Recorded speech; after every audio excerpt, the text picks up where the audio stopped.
the internet, social media, they can be good things and they can be terrible things. It can be all of that. All of that can be true. And I look at some of the interactions, especially over the past 6 months or so, that Allen Robinson's had with Bears fans, fans of other teams, media. Interesting to say the least. Sometimes it's like, okay, I get you. Sometimes it's, are you really that obsessed with your own self that you seek out your mentions online? Like, you would think for a great athlete like himself, a big-time NFL wide receiver, and all of these things, who still, has potentially many great years in the league ahead of him, they'd be focused on other, perhaps more important things. That's all I'm saying. Like, because you're clearly doing vanity searches. I mean, I guess you want to know the pulse of what's going on and what the vibe is around you and all of that, but it seems like a little bit of an insecure type of behavior to do so. But hey, nonetheless, everybody's different, I suppose. But Bears fans have been talking about this. Bears media has been talking about this for months. The Allen Robinson contract situation. We knew coming into this year that he was going to be a free agent at the end of the year if they didn't get a long-term deal done. And we know there was certainly buzz at the beginning of the season, whether Allen Robinson had asked for a trade or demanded a trade, whether the Bears were open to doing it or not, whether they were ultimately going to end up working out a long-term contract extension. And we ultimately know how that played out. Allen Robinson played in all 16 games for the Chicago Bears this season. He was there on the field in the wild card round loss against the New Orleans Saints. So he didn't get traded. And you didn't hear a ton of distractions come out of him after that. And he didn't get his long-term contract extension. So basically was playing out the string of his contract. Which, for any athlete, can be a tough decision, a tough thing to have to deal with. Because you're looking for certainty and surety and guarantees. Just like regular folks like us do. Some of us take those risks and those gambles and they can pay off massively, or you can roll craps. It's all possible. But you want to have that long-term security and have that financial certainty. And I certainly don't begrudge Allen Robinson for doing that. Even though he didn't get it. I don't blame him for it. And I don't blame him for sitting there and saying, hey, you know what? I agreed to come to this team a few years back when it potentially could have went to Green Bay. I would also then question kind of the decision-making at the time. Not that I'm hating the fact that he came to Chicago, but, go play with unproven Mitchell Trubisky or go play with Aaron Rodgers. Doesn't seem like a hard decision, but, there are financial factors, there are other things. You're talking about being in the Chicago market, like opportunities are greater outside of football. All that comes into play, so I understand it. But now we're at this point where we're still here trying to figure out what are the Chicago Bears going to do with Allen Robinson. Are they going to franchise tag him? Are you going to see them work out a long-term contract? Are you going to see them potentially tag him and potentially trade him? Are they going to just let him walk free and play the game of the Ravens and get the compensatory pick in the 2022 draft? What's going to happen here? What's that going to look like? And I certainly think these are all interesting questions because there are all types of possibilities here. But the real question is, what should the Chicago Bears do? What should they do with Allen Robinson? And in a bubble, if you're looking at it, you say, okay, is Allen Robinson truly an elite NFL wide receiver? Take your Bears fan hat off for a second and think about it honestly. Is he truly a top 5 guy in the league? Or is he more in the 12 to 20 range, like a 1B, 2A, like a low-end number 1, a very, very high-end number 2? When you look at his numbers and his performance over the years, that's more indicative of what he is, frankly. Now, some of that certainly comes with having saddled his entire career with quarterbacks like Blake Bortles, who he didn't choose, and, frankly, Mitchell Trubisky and Nick Foles, that he did choose because he decided to come to Chicago. So some of that's to blame, but you look at Allen Robinson and you say, okay, here's a guy that can play. He's legit. Is he the same level as maybe a Brandon Marshall was during this time in Chicago? I don't think so, and I don't think a lot of Bears fans would think he would. But still a really good player. And he'd hate the thought of losing him for potentially nothing. And when you talk about some of these rumors in terms of the Bears getting aggressive in the quarterback market, you would see that it would be really, really stupid, and it would be, let's be clear, it absolutely would be, to trade for one of these big-name franchise elite quarterbacks in the league, bring them in, and then let your obviously number one option, your top option in the passing game, walk away for nothing or tag and trade him. Like, that's dumb. That's really, really dumb. In a bubble, you look at him and you say, while stylistically he's a bit of a different player, for sure, when you look at stats and performance, he's very similar to Amari Cooper. He is. He absolutely is. So then you ask yourself, like, how much are you willing in a bubble, without any other factors, just looking at Allen Robinson, his performance, his worth, the wide receiver market, cap space, all of that, like, how much are you willing to pay if you're the Bears for an Amari Cooper type of performance? The Cowboys gave Amari Cooper, what, $100 million over 5 years? Are you willing to give that much to Allen Robinson? Now, here's the thing. Allen Robinson is still pretty young. I think he's only 27, 28 years old. So you could certainly argue that he's probably got another 4 to 5 really, really good years left in the league before you start to really worry about any potential drop-off in performance. Who knows what from one year to the next. So you feel good about giving him a big contract here if you ultimately ended up doing so. You would also say from a durability standpoint, you know, this is a guy that missed some games his rookie season, yes, and then he had the ACL tear in 2017, but in his 3 years in Chicago, he's only missed 3 games.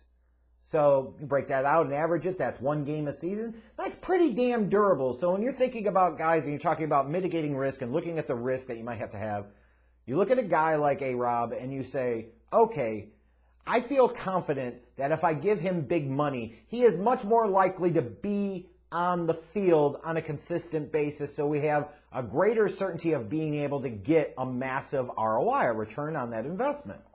Now, that's a sensible, logical thing to think of. But do you also look at it and say, how much do you really want to tie into one player that isn't a quarterback? How much do you really want to tie in to one wide receiver? Fair question. Maybe talk about the cap in the next year or two goes up to 210, 220 million. You're potentially talking about Allen Robinson eating up 10% of your cap. That's not an insignificant sum, especially when he's not a quarterback.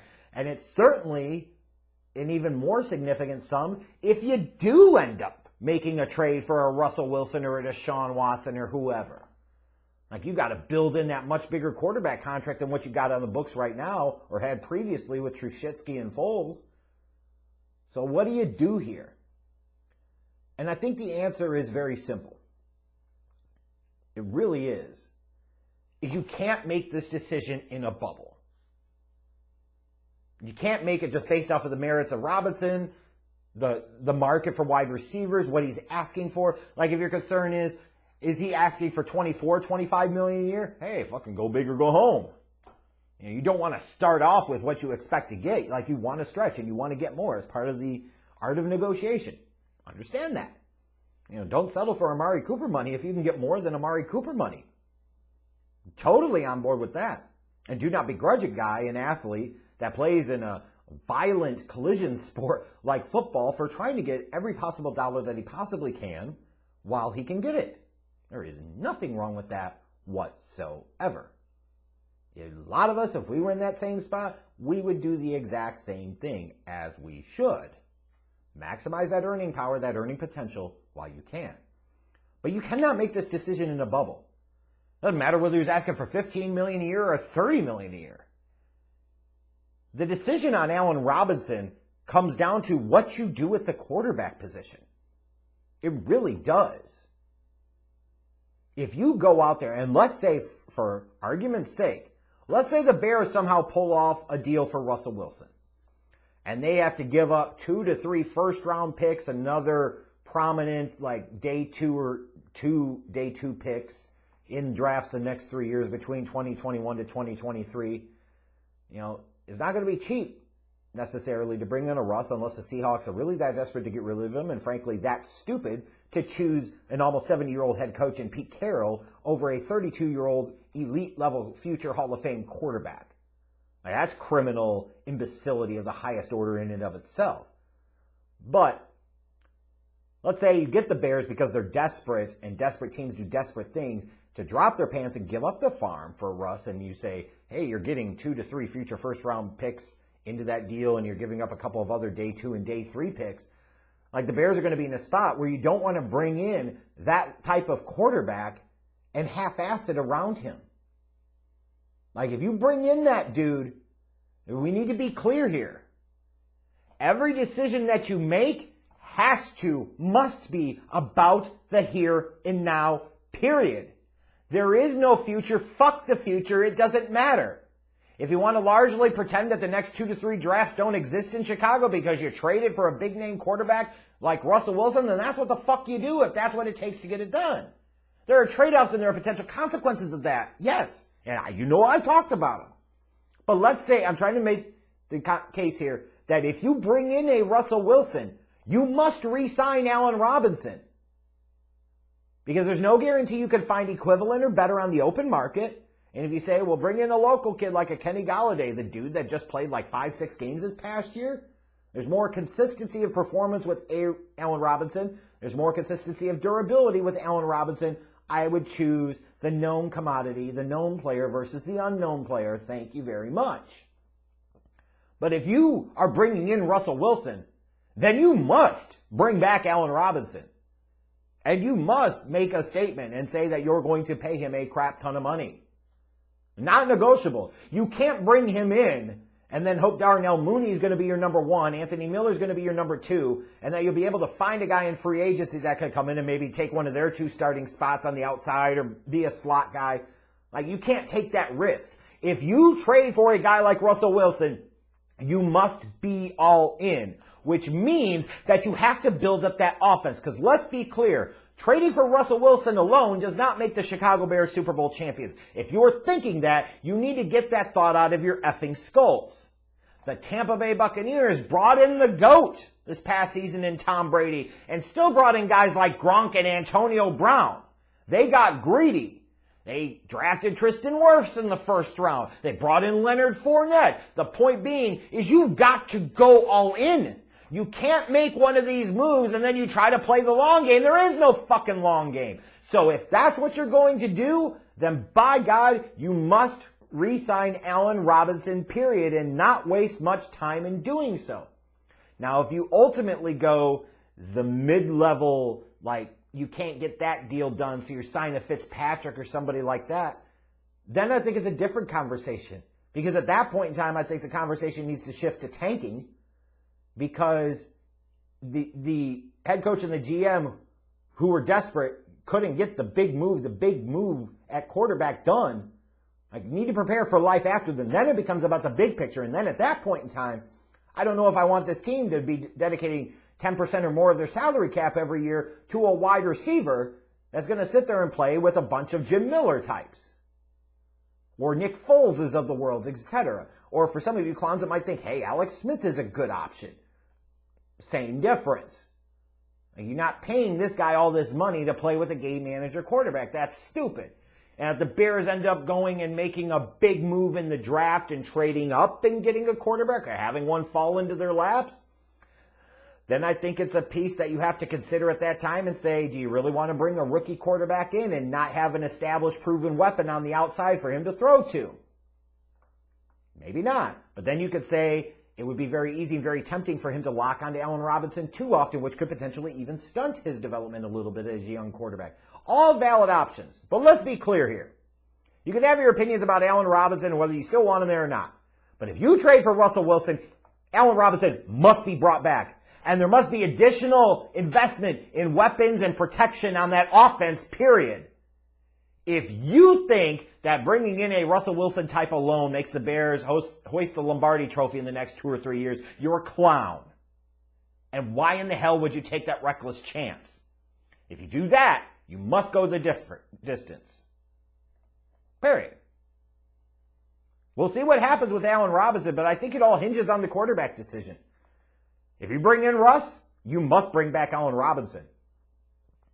If you think you're going to end up with a rookie quarterback, then you're probably leaning a little more towards keeping Allen Robinson. But if you end up with a retread or some other bum vet battling it out with Foles, You might as well let him fucking go to greener pastures, and maybe you could tag and trade him, send him to the Ravens, and get back like Orlando Brown Jr. in return. That's being optimistic. I'm just saying.